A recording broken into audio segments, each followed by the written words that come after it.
College नए व्यक्ति का उद्गम नहीं होना। ठीक है, हम अपन प्रधानमंत्री और उसकी मंत्रिपरिषद के बारे में पढ़ रहे थे, जिसमें अपन ने पिछली क्लास में क्या समझा था? मंत्रिपरिषद और मंत्रिमंडल में अंतर। उसके बाद अपन ने लिखा था मंत्रिपरिषद की शक्तियां। आज हेडिंग बनाइए प्रधानमंत्री।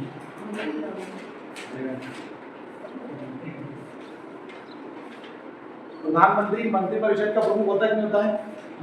साथ ही मंत्रिमंडल का भी होता है। और जो अपनी पद्धति है है पार्लियामेंट्री सिस्टम है, और पार्लियामेंट्री सिस्टम में प्रमुख कौन होता है? प्रधानमंत्री। और प्रेसिडेंशियल सिस्टम में प्रधान कौन होता है? राष्ट्रपति। क्या रखना है? तो हमारे देश में संसदीय प्रणाली में प्रधान कौन होता है? प्रधानमंत्री। और संसदीय प्रणाली अपने देश में कहाँ से ली है? ब्रिटेन से। लिखो इसके अंदर ब्रिटिश संविधान में प्रधानमंत्री पद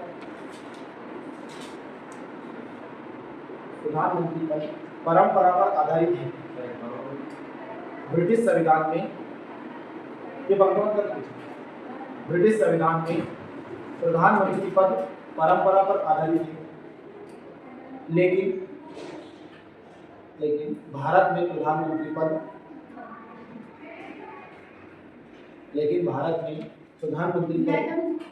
को संविधान द्वारा मान्यता प्रदान की गई है। लेकिन भारत में प्रधानमंत्री पद को संविधान द्वारा मान्यता प्रदान की गई है।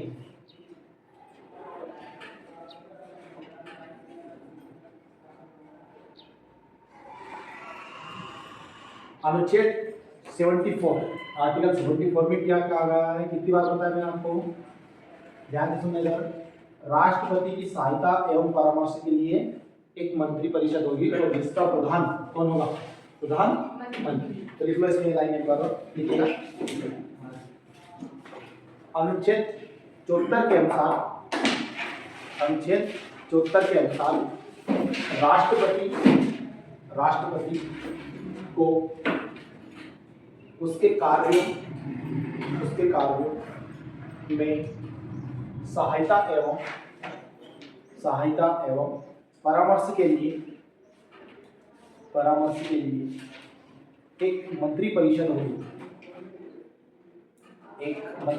होगी जिसका प्रधानमंत्री होगा।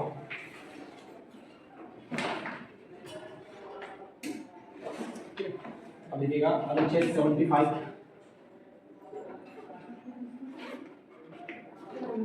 जिसका प्रधानमंत्री होगा।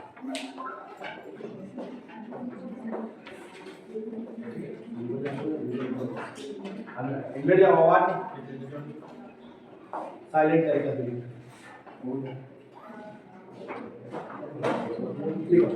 अनुच्छेद 75 अनुच्छेद 30 इधर सुनो, लिखना मत, इधर सुनो।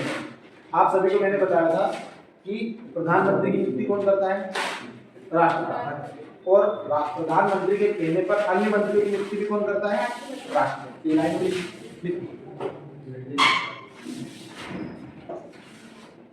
इसमें डाल के 75 लिख लो, या के अनुसार भी लिख सकते हो आप, है ना? प्रधानमंत्री की नियुक्ति राष्ट्रपति द्वारा होगी और प्रधानमंत्री की सलाह पर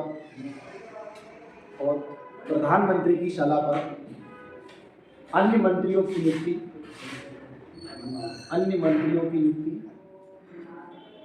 राष्ट्रपति द्वारा की जाएगी। प्रधानमंत्री और उसकी मंत्रिपरिषद। हाँ, वही एक बात है। अन्य मंत्रिपरिषद में कौन आते हैं? मंत्री तो आते हैं, ठीक है।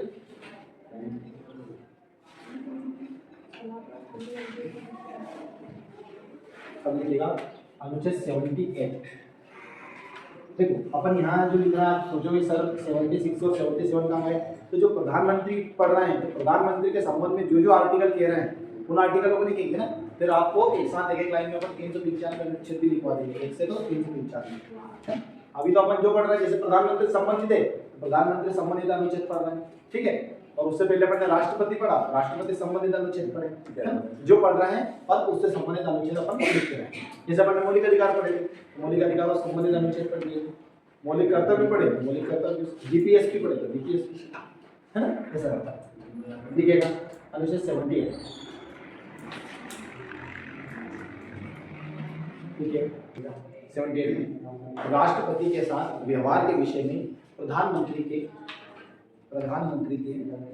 3 कर्तव्य बताए गए हैं, 3 कर्तव्य बताए गए हैं।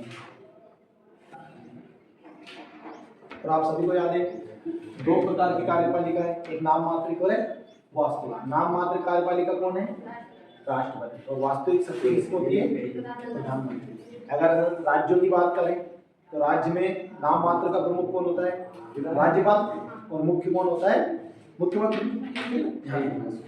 अब लिखेगा प्रधानमंत्री का चुनाव या नहीं इसके जैसे प्रधानमंत्री पढ़ा ना, उसके अंदर पहला पॉइंट बना के लिखना, प्रधानमंत्री का, समझ में आ रहा है, प्रधानमंत्री का चयन व नियुक्ति,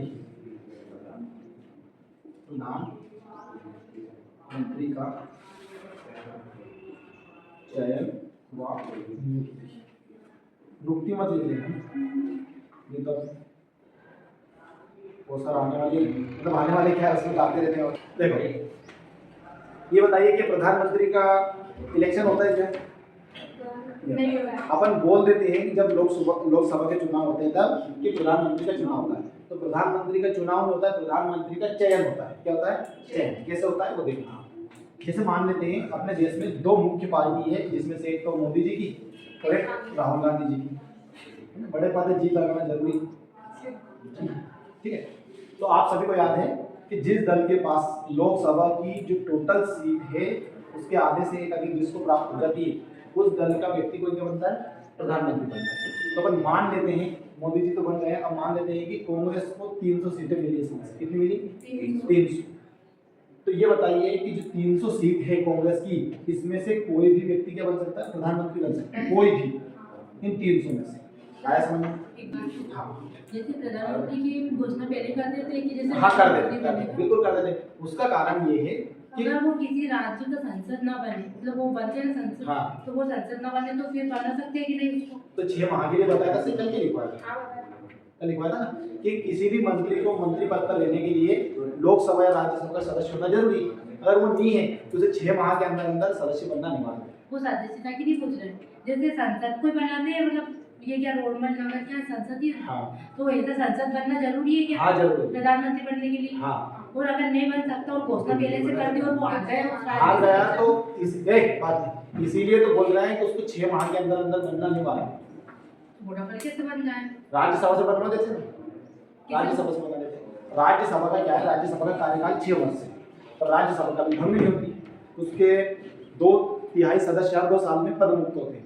तो कोई से भी राज्य से कोई सी भी राज्यसभा सीट खाली हुई किसी भी राज्य की, वहां से उसको चुनाव लड़ा, और चुनाव लड़ा रहे तो आम जनता वोट डालती है, विधायक वोट डालते राज्यसभा की सीटों, राज्यसभा के लिए। और नहीं तो फिर कहीं से मान लो बीजेपी से कोई हार गया जिसको बनना था, तो किसी ऐसे क्षेत्र जहाँ उनका दबदबा है वहाँ से उसके व्यक्ति को इस्तीफा दिलवाते हैं, इस्तीफा दिलाएंगे, वहाँ सीट खाली हो गई, अब उस सीट से उसको खड़ा कर देंगे, हो जाता है। जैसे ममता बनर्जी, तो ममता बनर्जी चुनाव हार गई विधायक का, हाँ वो विधायक का चुनाव हार गई थी, लेकिन उनको मुख्यमंत्री बनना था, तो मंत्री भी एक मंत्री पद है। जैसा सेंट्रल में है केंद्र सरकार के लिए पढ़ रहे हैं, ऐसे राज्यों के लिए पढ़ेंगे। जैसा अपन ने राष्ट्रपति पढ़ा वैसे अपन राज्यपाल भी पढ़ेंगे, ठीक है। ये रहता है, समझ में आ रहा है? आप पा रहे हैं? हाँ याद आ जाता है। उनका पढ़ने का सीधा सा सिद्धांत है, सुनो ज्यादा, बात कम करो और इधर उधर ध्यान दो, समझ आता है। कोई बात इसमें लिखा रही है वही आसान भाषा में पता है। सर जैसे एक सवाल और, अगर कोई जैसे आप इस राजगढ़ जिले से आप बने कोई भी विधायक जो भी सांसद, और आपने वो काम आप कांग्रेस के हो और वो मतलब कि वो जो वाले आप कांग्रेस के और आप जीत गए इससे और आपने इस्तीफा दे दिया, तो यहाँ पे डबल वोट पड़ेंगे? डबल वोट उपचुनाव होगा, फिर उस राज्य में पड़ेंगे कि नहीं, जो सीट खाली है ना वो उस सीट में वोट कौन डालेगी? जनता डालेगी। तो उस मतलब जिस आपको राज्य का रहता है वो जैसे नॉर्मल ये किसका है? जिले से रहता है, जिले से ऐसे नहीं रहता, जनसंख्या का सिद्धांत चलता है, जनसंख्या। तो वो जिस जनसंख्या मतलब जो क्षेत्र उसके अंदर आ रहा है उसी क्षेत्र में डालेगा ना वोट। और कोई क्वेश्चन? देखो यार, इन 300 व्यक्तियों में से कांग्रेस का कोई भी एक सदस्य क्या बन सकता है? प्रधानमंत्री। लेकिन ध्यान देना, इधर इसमें मेन चीज ये है कि जो इसके कांग्रेस के मुख्य व्यक्ति हैं वो निर्णय लेंगे इसमें, जैसे राहुल गांधी जी, सोनिया गांधी जी, है ना, ऐसे जो मुख्य नेता लोग हैं वो निर्णय लेते हैं कि अपन किनको प्रधानमंत्री बनाए। पहला चेहरा इसलिए घोषित कर देते हैं ताकि उस व्यक्ति के नाम पर वोट डले। जैसे 2018 में मध्य प्रदेश में कांग्रेस ने किसकी ओर से, कांग्रेस की ओर से कौन खड़ा हुआ था सीएम पद के लिए? बनने से पहले ज्योतिराज सिंधिया। आपको याद होगा ज्योतिराज सिंधिया को वोट, मतलब ज्योतिराज सिंधिया सीएम बनेगा यदि कांग्रेस सत्ता में आती है, लेकिन क्या उसको बनाया? किसको बना दिया? कमलनाथ। तो ये पार्टी डिसाइड करती है कौन व्यक्ति क्या प्रधानमंत्री बने या मुख्यमंत्री बने। अब कांग्रेस से अभी उन्होंने घोषणा नहीं की है, कमलनाथ के नाम होते हैं, और बीजेपी से अगर जीतती है तो मामा जी, मेरे भांजू और भांजी। सर उन्होंने तो अभी डिसाइड ही नहीं कर पा रहा है कि इसको टिकट नहीं, प्रधानमंत्री मोदी जी, कांग्रेस, राहुल गांधी। देखो हाँ लिखो, कुछ नहीं आ रहा है, लिखो प्रधानमंत्री की नियुक्ति कैसे होती है? इधर एक बार बता देता हूँ, देख लेते। जिस दल के पास ज्यादा सीटें रहेगी उसमें से किसी एक व्यक्ति को प्रधानमंत्री नियुक्त किया जा सकता है। वो किस पर निर्भर करेगा? उस दल के लोगों द्वारा जो डिसीजन लिया जाए उसमें। 2014 में मोदी जी प्रधानमंत्री बने, उनके साथ एक और का नाम रिकमेंडेशन में डला था कि एक किसी व्यक्ति को प्रधानमंत्री बना सकते हैं, उनका नाम था नितिन गडकरी। यानी अगर सत्ता में बीजेपी आती है तो या तो नितिन गडकरी प्रधानमंत्री बनते थे, सॉरी बनने थे, या फिर मोदी जी। फिर किसका निर्णय हुआ? मोदी जी। आए समझ में? देखो ठीक है, प्रधानमंत्री का चयन उस दल द्वारा किया जाता है। दल मतलब पार्टी, दल मतलब दाल मतलब पार्टी। तो पार्टी है, वो पार्टी करने वाली पार्टी नहीं, ये दल है। बात एक, प्रधानमंत्री का चयन उस दल द्वारा किया जाता है जिसे लोकसभा में बहुमत प्राप्त हो, जिसे लोकसभा में बहुमत प्राप्त हो, और फिर उसकी नियुक्ति बताइए, नियुक्ति किसके द्वारा की जाती है? प्रधानमंत्री की, राष्ट्रपति। और फिर उसकी नियुक्ति राष्ट्रपति द्वारा की जाती है, आगे इस प्रकार दल द्वारा चयन पहले होता है और फिर प्रधानमंत्री की नियुक्ति बाद में।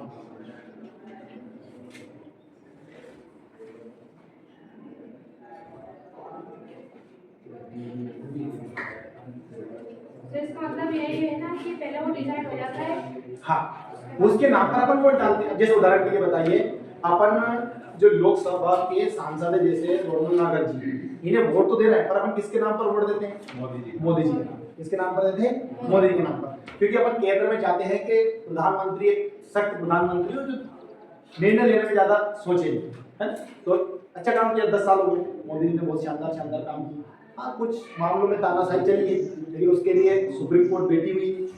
सुप्रीम कोर्ट कोई भी निर्णय खारिज कर सकती है, आपको याद ही है, कोई भी कानून यदि संविधान का उल्लंघन करता है तो उसे खारिज कर सकती है। और सुप्रीम कोर्ट ने जो कह दिया वही कानून बन जाता है। एक बात जैसे ध्यान लोकसभा राज्यसभा और राष्ट्रपति से फाइल कर देते हैं, अगर सुप्रीम कोर्ट को लगे कि ये फैसला गलत है तो उसको फाइल खारिज कर सकते कर सकती है, बिल्कुल धूमधाम से कर सकती है। ऐसे बहुत सारे निर्णय किए उन्होंने, जैसे चीफ जस्टिस ऑफ इंडिया यानी कह सकते हैं कि जो जजेस की नियुक्ति के लिए कॉलेजियम पद्धति है, पढ़ाएंगे आपको आगे। हैं। जो कानून का निर्माण करते हैं वो तो लोकसभा करती है ना, संसद, लोकसभा नहीं संसद, संसद के दो सदन दोनों ही मिलकर, दोनों मिलकर करती है, पर पहला अधिकार तो लोकसभा का रहता कुछ है। भी नहीं है, दोनों को बराबर सकती है। धन विधेयक के मामले में लोकसभा को ज्यादा शक्ति है, लेकिन अगर संविधान संशोधन करना है और संविधान संशोधन के लिए बराबर शक्ति है। क्योंकि आप सभी को याद है अलग अलग सदन से दो तिहाई बहुमत से पारित होता है, उसके बाद राष्ट्रपति द्वारा साइन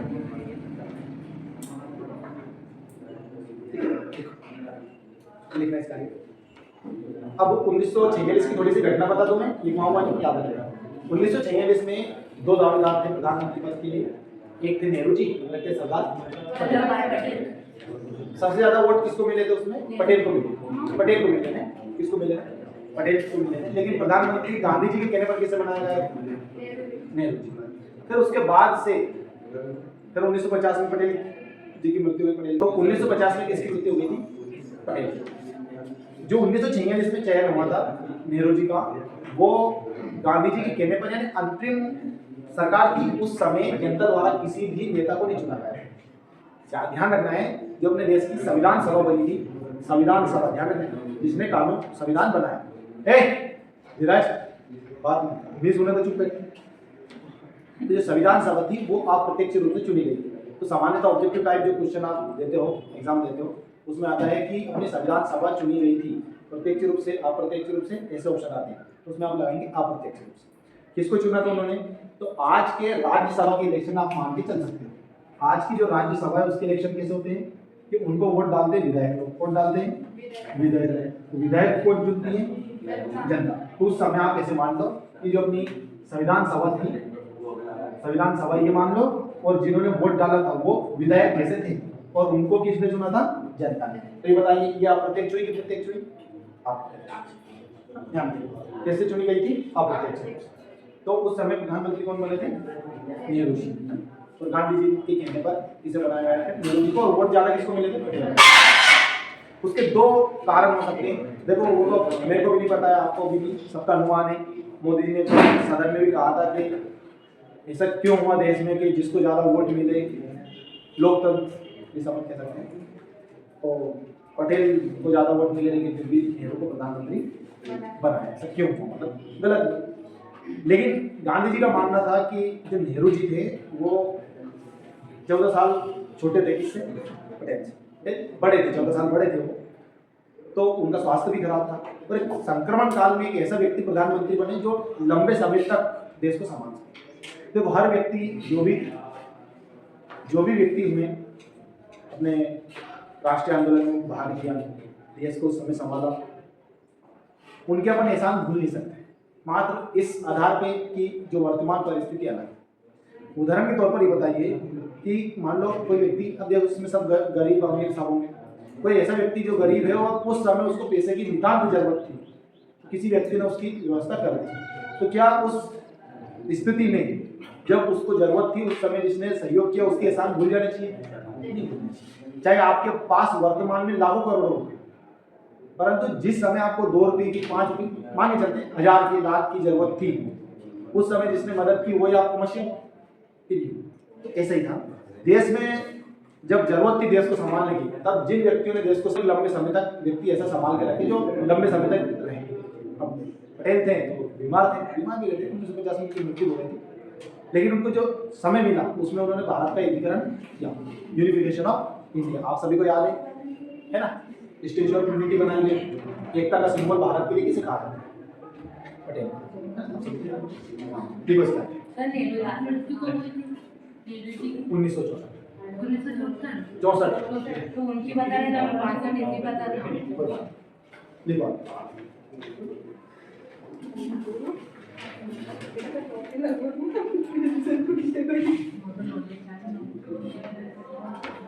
ठीक है, प्रथम, द्वितीय एवं तृतीय, फर्स्ट, सेकंड, थर्ड। प्रथम लिखो ना, मतलब ये लिखना है हाँ कि प्रथम द्वितीय और तृतीय पॉइंट में लिखना है, ये मैं जो लिख रहा हूँ। अरे सीधी सी बात इधर समझ लो, पहले लोकसभा चुनाव, दूसरे लोकसभा चुनाव और तीसरे लोकसभा चुनाव कांग्रेस जीती, धूमधाम से जीती, और उसमें से प्रधानमंत्री कौन नियुक्त हुए? यही बात लिखवाऊंगा। प्रथम द्वितीय और तृतीय आम चुनाव, आम चुनाव मतलब लोकसभा का चुनाव, ठीक। आम चुनाव के बाद दल के द्वारा दल मतलब हमने पार्टी, दल के द्वारा नेहरू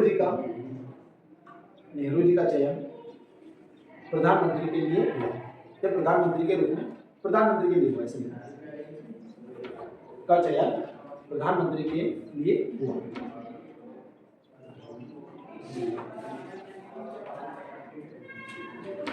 ठीक है? और आप सभी को याद है कि अभी तक केवल एक ऐसे राष्ट्रपति हो जो अभी तक 2 बार राष्ट्रपति, कौन याद है?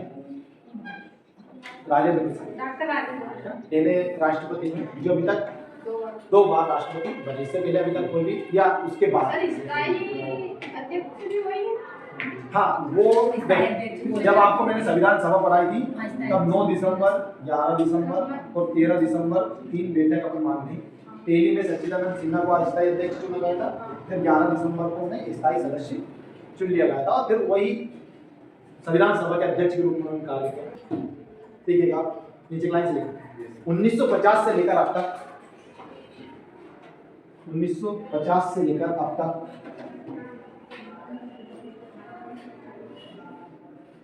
प्रधानमंत्री के चयन और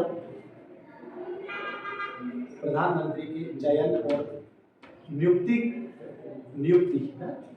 अपॉइंटमेंट, जैसे नियुक्ति के प्रसंग मतलब चर्चाएं कह सकते हैं, कुछ रोचक जानकारी कह सकते हैं प्रसंग, 4 प्रकार की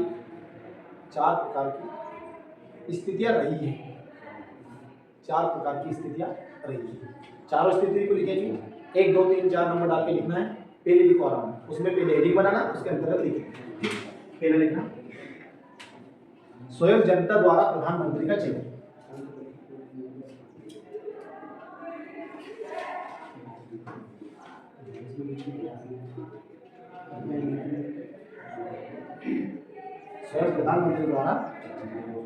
स्वयं जनता द्वारा प्रधानमंत्री का चयन। देखिएगा इसके अंदर, जब किसी एक नेता के नाम पर कोई राजनीतिक दल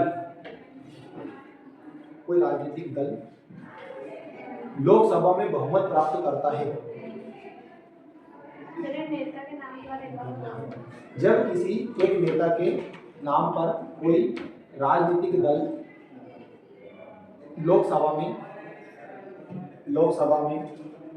बहुमत प्राप्त करता है और चुनाव जीतता है,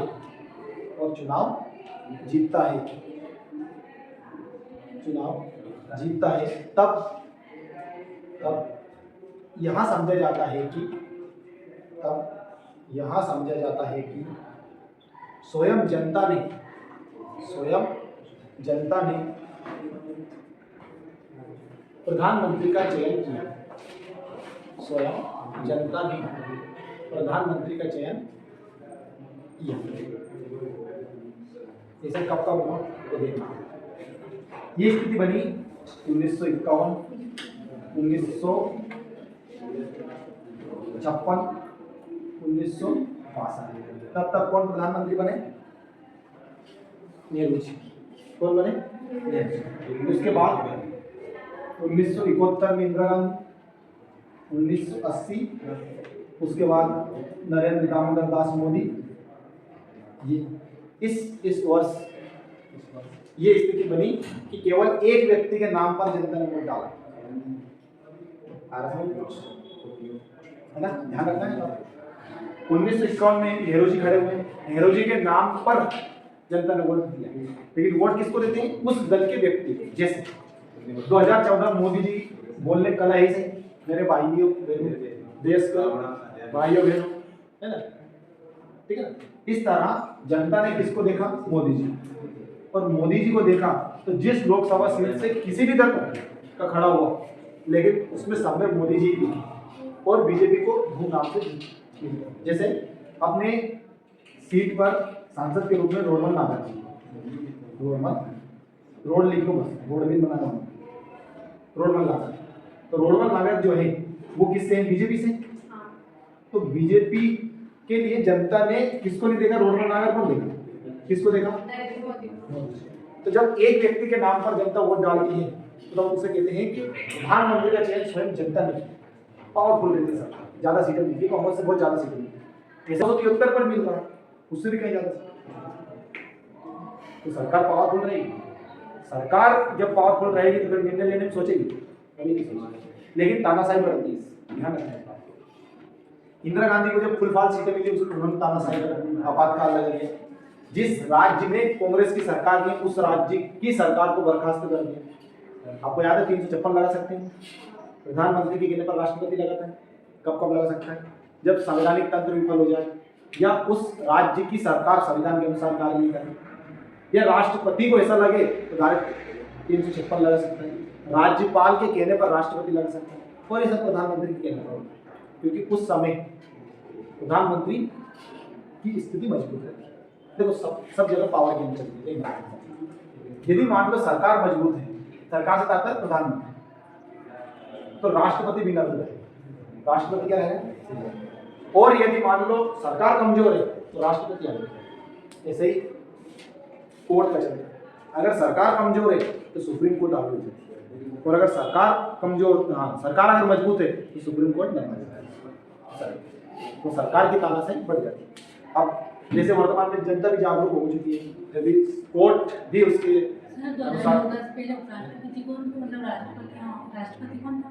राष्ट्रपति प्रणब मुखर्जी थे ना, मनमोहन सिंह के समय। मनमोहन सिंह के समय देखो राष्ट्रपति का कार्यकाल अलग टाइम से शुरू होता है, प्रधानमंत्री का अलग टाइम से शुरू होता है। तो उस समय कांग्रेस से खड़े हुए थे वो प्रणब मुखर्जी, वेस्ट बंगाल के थे, है ना? ऐसा नहीं कह सकते, लेकिन पार्टी खड़ी करती है किसी भी उम्मीदवार को, कौन खड़ी करती है?